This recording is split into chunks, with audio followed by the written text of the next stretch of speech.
Hello everyone. आज फिर आपके अपने इस यूट्यूब चैनल में आपका फिर से स्वागत है। आज हम हमारा आज का विषय रहेगा टेंस, और टेंस में भी सब part present, perfect, continuous tense आज का हमारा यह टॉपिक रहेगा। आज हम इसके बारे में अच्छे ढंग से जानेंगे। आप इस वीडियो को ध्यान से देखें और जुड़े रहें हमारे साथ। प्रेजेंट परफेक्ट कंटिन्यूअस टेंस, आप गौर करिए इस के ऊपर। यह प्रेजेंट परफेक्ट और प्रेजेंट कंटिन्यूअस यानी यह दो टेंस से मिलकर बना है, प्रेजेंट परफेक्ट और present continuous tense. It is combinations of two tense, present perfect और प्रेजेंट कंटिन्यूअस टेंस। इन दो टेंसों से मिलकर के हमारा ये प्रेजेंट परफेक्ट कंटिन्यूअस टेंस बना है। प्रेजेंट परफेक्ट कंटिन्यूअस टेंस क्या है? इसमें कि यह पास्ट में शुरू होता है और वर्तमान में चल रहा होता है। इसमें कोई कार्य जो पास्ट में शुरू हुआ और वर्तमान में भी अब चल रहा होता है, और इसमें टाइम का प्रयोग होता है, समय इसमें दिया होता है। यानी द वर्क और action start in past and still in continuous in the present time. तो यही हमारा प्रेजेंट परफेक्ट कंटिन्यूअस टेंस है। इसकी पहचान सामान्य तौर से हम देख लेते हैं। इसकी पहचान से रहा है, से रहे हैं, से रही है। यह इसकी सामान्य हिंदी पहचान है वाक्य के अंत में, जिसमें यह आ रहा है। और वो हमने पहले ही डिस्कस कर लिया कि यह पास्ट में शुरू होता है और वर्तमान में कोई काम अब भी चल रहा होता है और उसमें समय दिया गया है। यानी द वर्क और action start in past and still in continuous in present time. तो यही हमारा प्रेजेंट परफेक्ट कंटिन्यूअस टेंस है। से रहा है यानी मैं 10 दिन से अंग्रेजी पढ़ रहा हूँ। एग्जाम्पल के तौर पे हम देखें, वह 10 दिन से अंग्रेजी पढ़ रही है, वे 10 दिन से अंग्रेजी पढ़ रही हैं। मैं यहाँ 5 सालों से रह रहा हूँ, वह 5 सालों से 10 सालों से रह रही है। यानी हिंदी के वाक्य के आखिर में रहा, रहे, रही ये आता है, और जो स्पेसिफिक हमने उसकी पहचान उस डेफिनेशन के अंदर हमने देख ली। अब इसके बारे में हेल्पिंग वर्ब देखते हैं कि हेल्पिंग वर्ब इसके अंदर कौन कौन सी होती है। इसमें आप ये भी नोट कर लीजिए कि जो कार्य भूतकाल में शुरू हुआ और अभी तक चल रहा है, इसकी टेंस की सामान्य पहचान है। हेल्पिंग वर्ब के बारे में डिस्कस करते हैं। हेल्पिंग वर्ब इसमें हैज़ बीन और हैव बीन का प्रयोग होता है। हेल्पिंग वर्ब हमारी इसमें हैज़ बीन और हैव बीन रहेगी। Has been he, she, it और सिंगुलर नाउन के साथ हैज़ बीन का प्रयोग होगा, और हैव बीन का प्रयोग आई, वी, यू, दे व प्लूरल नाउन के साथ, बहुवचन जो हमारे नाउन संज्ञाएं हैं उनके साथ हैव बीन का प्रयोग होगा। तो ये हमारी हेल्पिंग वर्ब यानी हैज़ बीन और हैव बीन हमारी वो हेल्पिंग वर्ब इसके अंदर रहेगी। ये हमें ध्यान कर लेना है।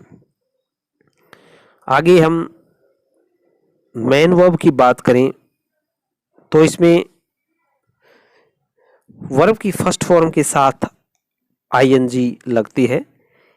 यानी हम यूं भी कह सकते हैं कि वर्ब की हमारी फोर्थ फॉर्म जो हम कहते हैं वो इसमें यूज होगी। तो वर्ब की फर्स्ट फॉर्म प्लस आईएनजी यानी वर्ब की फोर्थ फॉर्म, ये इसके अंदर जो है मेन वर्ब के रूप में यूज होगी। अब इस टेंस की सेंटेंस स्ट्रक्चर के बारे में जानते हैं, और वो भी एफर्मेटिव सेंटेंस की। एफर्मेटिव सेंटेंस की सेंटेंस स्ट्रक्चर में सबसे पहले हमारा सब्जेक्ट रहेगा, उसके बाद हैज और हैव, ये जो हमारी जो है रहेगी हेल्पिंग वर्ब के रूप में। साथ में प्लस बीन ऐड करेंगे हम, और वर्ब की फर्स्ट फॉर्म के साथ आईएनजी यानी वर्ब की फोर्थ फॉर्म भी कह देते हैं, और प्लस ऑब्जेक्ट। और एक बात इसमें ध्यान रखनी है कि सिंस और फॉर का प्रयोग करेंगे, सिंस या फॉर, कोई दोनों में से एक होगा, और प्लस टाइम, यानी इस टेंस के अंदर जो है सिंस और फॉर का भी प्रयोग करेंगे क्योंकि इसमें टाइम दिया हुआ होता है। दोबारा से फिर देखें कि साधारण वाक्य के अंदर सबसे पहले सब्जेक्ट आएगा। सब्जेक्ट सिंगुलर है तो हैज बीन का प्रयोग करेंगे। अगर हमारा सब्जेक्ट प्लूरल है तो हैव बीन का प्रयोग करेंगे, और वर्ब की जो है फर्स्ट फॉर्म के साथ आईएनजी लगाएंगे, और सिंस और फॉर का भी हम जो है यूज करेंगे एक का, और लास्ट में टाइम। अब सिंस और फॉर को भी हमें यहाँ देखना है कि सिंस किसके लिए होगा और फॉर जो है किसके लिए हम जो है यहाँ पर जो है प्रयोग करेंगे। पॉइंट ऑफ टाइम के लिए सिंस का करेंगे, और पीरियड ऑफ टाइम के लिए फॉर का प्रयोग जो हम करेंगे। एक निश्चित समय के लिए जो है सिंस का इस्तेमाल किया जाएगा यहाँ, और पीरियड ऑफ टाइम के लिए हम यहाँ फॉर का प्रयोग करेंगे, इन दोनों में से।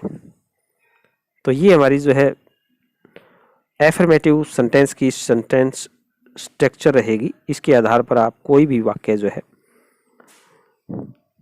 बना सकते हैं। जैसे मैं 10 दिन से अंग्रेजी पढ़ रहा हूँ, सब्जेक्ट इसमें आई है, और आई के साथ हमने ऊपर डिस्कस किया कि हैव बीन आता है, तो आई हैव बीन।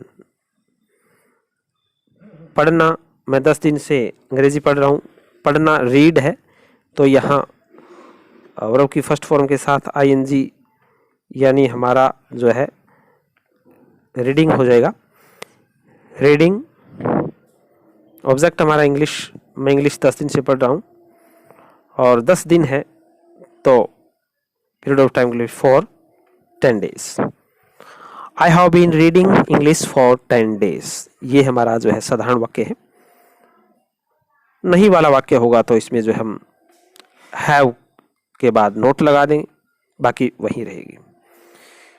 तो नेक्स्ट नेगेटिव सेंटेंस की सेंटेंस स्ट्रक्चर देखते हैं। सबसे पहले हमारा सब्जेक्ट रहेगा, सिंगुलर हो सकता है, प्लूरल हो सकता है। उसके अकॉर्डिंग ही हम हमारी हेल्पिंग वर्ब हैज और हैव का प्रयोग करेंगे। ज्ञात रहे कि अगर हमारा सब्जेक्ट सिंगुलर है तो उसके साथ हैज लगाएंगे, और अगर हमारा सब्जेक्ट प्लूरल है तो उसके साथ हम हैव लगाएंगे, और आई के साथ भी हम हैव लगाएंगे। नेगेटिव सेंटेंस है, हेल्पिंग वर्ब के तुरंत बाद नोट लगाएंगे, उसके बाद बीन लगाएंगे, और वर्ब की फर्स्ट फॉर्म के साथ आईएनजी, ऑब्जेक्ट और सिंस और फॉर उसी प्रकार से रहेगा, और लास्ट में टाइम। सिंस और फॉर का ऊपर हमने बता दिया था कि पॉइंट ऑफ टाइम के लिए सिंस और पीरियड ऑफ टाइम के लिए फॉर का इस्तेमाल हम करेंगे। जैसे वह सोमवार से जो है अंग्रेजी पढ़ रहा है, या सोमवार डे दे दिया एक निश्चित है तो यहाँ सिंस लगाएंगे, और 10 दिन से पढ़ रहा है तो फॉर लगा देंगे। नेक्स्ट सेंटेंस स्ट्रक्चर्स हमारी इंटेरोगेटिव सेंटेंस, यानी वाक्य हमारा प्रश्नवाचक भी हो सकता है। क्या मैं 10 दिन से अंग्रेजी पढ़ रहा हूँ। इस प्रकार के वाक्य में हैज़ और हैव हमारी सबसे पहले आएगा। हैज़ हैव ज्ञात रहे ये सब्जेक्ट के अकॉर्डिंग आता है।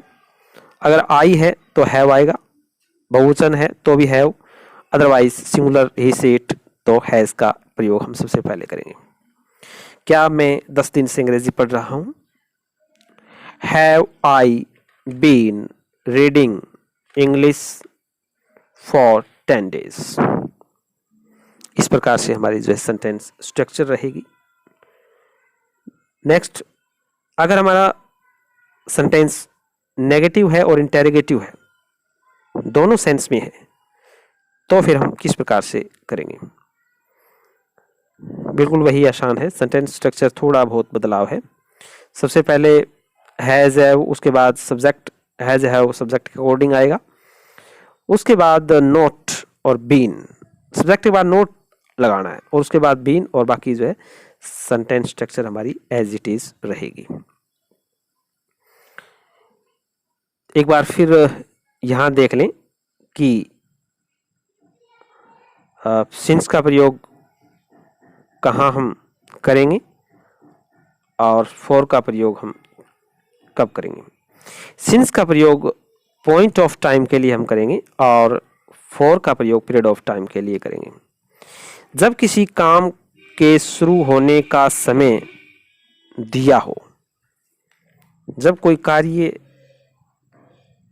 शुरू हुआ और उसका समय दिया गया है निश्चित, तो उस समय हम सिंस का प्रयोग करेंगे। जैसे since 2000, since 2 PM, since 2:30 PM, since Sunday, since January, since childhood, since height, इस प्रकार से। और जब समय की अवधि दी गई हो, समय की अवधि दी गई हो, जो कि सिंस जो एक निश्चित नहीं है कब से शुरू हुआ कब खत्म हुआ, तो जैसे फॉर 2000 ईयर 2000 सालों के लिए, फॉर 2 आवर्स 2 घंटे के लिए, फॉर 30 मिनट्स 30 मिनट के लिए, फॉर लास्ट 2 डेज गत 2 दिनों से, फॉर 2 मंथ 2 महीने से, अब 2 महीने पता नहीं कौन से 2 महीने हैं, फॉर 10 ईयर्स यानी 10 साल से, अब 10 साल से कोई निश्चित दिया हुआ नहीं है, कोई सन नहीं है, फॉर 5 आवर्स 5 घंटे से, 5 घंटे कौन से हैं, दिन के रात के, कब से कब से, ये तो इसके लिए जब कोई समय की अवधि दी गई हो तो उस समय जो हम जो है फॉर का प्रयोग करेंगे।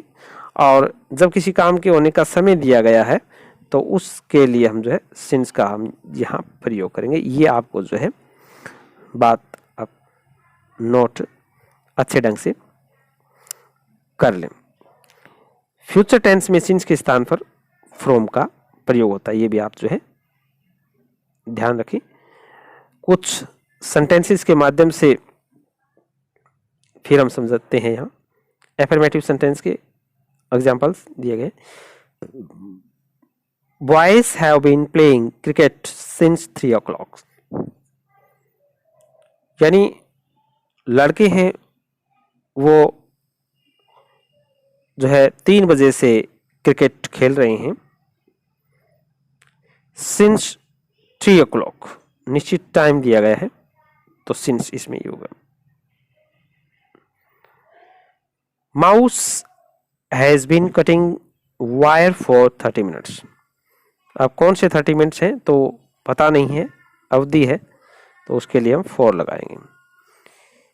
और यहाँ बात एक नोट करिए कि माउस सिंगुलर है तो हैज बीन का प्रयोग किया है, बॉयज यहाँ प्लूरल है तो हैव बीन का प्रयोग है। ये बात भी हमें साथ साथ समझ लेनी है। वर्ब की फर्स्ट फॉर्म के साथ आईएनजी लगाया गया है, बाकी ऑब्जेक्ट है और सिंस फॉर्म में से एक सिंस का प्रयोग और बाकी जो है time. Last, she has been watching TV for 2 hours।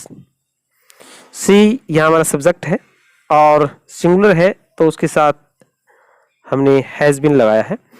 Verb की फर्स्ट फॉर्म के साथ आईएनजी और यहाँ ऑब्जेक्ट हो गया और यहाँ फॉर लगा दिया हमने क्योंकि फिर 2 hours दिया गया है, 2 घंटे है, अवधि दी गई है। तो अवधि के लिए हम जो है फॉर लगाएंगे, चाहे वो ईयर्स में हो, घंटों में हो। नेक्स्ट नेगेटिव सेंटेंस देखते हैं। Boys have not, helping verb के बाद नॉट आया है और उसके बाद been playing cricket since 3 o'clock। Mouse has not been cutting wire for 30 minutes। नहीं वाले वाक्य हैं, इसमें सिर्फ नोट लगना है, बाकी और सेंटेंस स्ट्रक्चर हमारी वही रहेगी। हैव के और हैज के बाद नोट लगना है। She has not been watching TV for 2 hours। वह 2 घंटे से टीवी नहीं देख रही है, तो इसमें नोट, हैज के बाद नोट आ जाएगा। इस प्रकार से आप भी बार बार प्रैक्टिस, अभ्यास से जो है अच्छे ढंग से समझ सकते हैं। इंटेरोगेटिव यानी प्रश्नवाचक में देखिए, प्रश्नवाचक के अंदर क्या होता है कि हैव और हैज जो हमारी हेल्पिंग वर्ब है वो सब्जेक्ट से पहले आ जाती है और उसके बाद बीन हम जो है लगाते हैं और उसके बाद वर्ब की फोर्थ फॉर्म या वर्ब की फर्स्ट फॉर्म के साथ आईएनजी बोल देते हैं, वो लगाते हैं और उसके बाद हमारा ऑब्जेक्ट रहेगा। तो और उसके बाद सिंस फॉर और लास्ट में टाइम और क्वेश्चन मार्क जो है हमें इसमें अवश्य देना होता है इंटरोगेटिव में। नेक्स्ट सेंटेंस स्ट्रक्चर्स की बात करें तो जैसे हमारा सेंटेंस है नेगेटिव कम और इंटेरोगेटिव। नेगेटिव हो सकता है और इंटेरोगेटिव हो सकता है, नकारात्मक और प्रश्नवाचक दोनों साथ में हो। तो सबसे पहले इसमें सेंटेंस स्ट्रक्चर्स में हेल्पिंग सबसे पहले रहेगी, हैज है हो सकती है अकॉर्डिंग टू सब्जेक्ट। अगर हमारा सब्जेक्ट प्लूरल में है तो हैव लगाएंगे, आई है तो हैव लगाएंगे, और सिंगुलर है एक वचन के अंदर है तो हैज लगाएंगे। Have boys not been playing cricket since 3 o'clock। Has mouse not been cutting wire for 30 minutes। Last में क्वेश्चन मार्क हमें अवश्य लगाना है, ये हमें नोट कर लेना है, ध्यान रहे, इसको हमें भूलना नहीं है। तो इस प्रकार से जो है हम बार बार अभ्यास से अच्छे ढंग से इसमें जो है परफेक्ट हो जाएंगे। Minute, hours, day, week, month, year, उपरोक्त शब्दों के साथ फॉर का ही जो है हमें प्रयोग करना है। ये बात भी हमें जो है अच्छे ढंग से ध्यान रखनी है। Minute, hour, day, week, month, year, इन सब के साथ हम जो है फॉर का प्रयोग करेंगे। इस प्रकार से आप इस वीडियो को बार बार ध्यान से देखें और इसकी सेंटेंस स्ट्रक्चर्स को आप अच्छे से समझें और फिर आप खुद अपने जो है सेंटेंसेस इस प्रकार से जो है बनाइए। वीडियो आपने देखी, आपको उम्मीद है अच्छे ढंग से इस टेंस के बारे में जानकारी प्राप्त हो गई होगी। आपको ये जानकारी अच्छी लगी तो इसको अपने दोस्तों में भी शेयर करिए। नेक्स्ट वीडियो में फिर मिलते हैं, तब तक के लिए आप इस वीडियो को देखते रहिए। वीडियो आपने देखी इसके लिए आपका बहुत बहुत धन्यवाद। Once again thanks.